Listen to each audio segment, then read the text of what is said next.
Now here, I'm just going to make marks with my reamer so I can see them to cut it with my plasma cutter. On that black primer, the bare metal spot will show easy where I can see to cut around it. Now I'll take the plasma cutter and make about a 5 or 6 millimeter hole where I've marked with the reamer.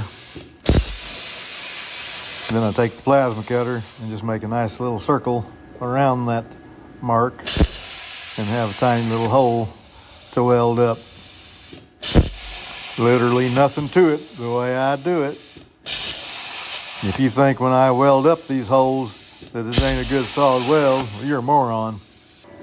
I'm gonna be welding it all up at 110 amps, which is plenty enough to get great penetration. This first hole is where I took my reamer and reamed a dent in it, which I melt right through to the other side. That's another way you can do it if you don't have a plasma cutter. But I much prefer cutting the little holes with plasma cutter. You can see how little they are. They're not very big at all, so they're real easy to weld up, and 110 amps gets them good and hot. It's really easy to get these little holes welded up quick, fast, in a hurry, and I've got excellent penetration into the backside. Now, I will gladly admit that if I had a little 5 millimeter hole punch tool handy, I'd rather do that and just weld the hole through to the backside that way, but I don't have one of those handy, so this was the fastest way that I had available, and there's nothing wrong with doing it this way. And although I would prefer to have the punched 5 millimeter holes, this welds up just fine. And I saved myself a bunch of time over reaming little divots to weld through to, or any other method really. I just move the clamps onto the next weld to make sure that the metal is pressed together good.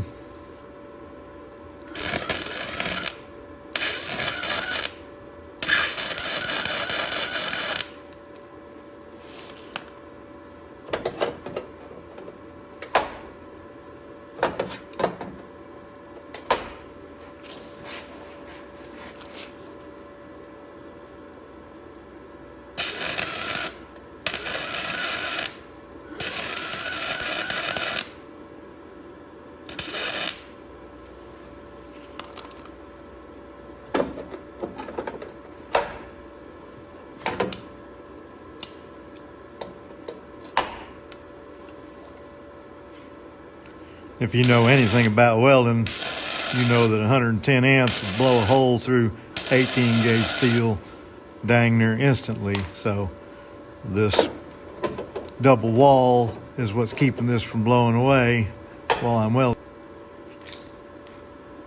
This ought to get my trolls quacking. My idiot trolls seem to think that if you make a hole through the piece on the underneath that you've ruined it. Well, what? They seem to think you can't weld a hole. What?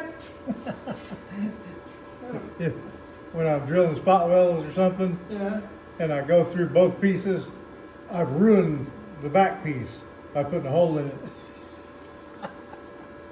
Idiots. Oh my God. That's my trolls. Another benefit of flux core is since it's so much hotter than MIG welding, it doesn't leave that MIG humped up turd of a weld sticking up that you gotta spend forever grinding on. You know, I've got all these welds to grind, but since they're nearly flat, it takes very little grinding. When you MIG weld, it's like a button on top of the thing. You gotta grind and grind and grind to get it flat. I'm glad I got to show you the smart way of doing things. So please touch my like thingy and subscribe, damn it!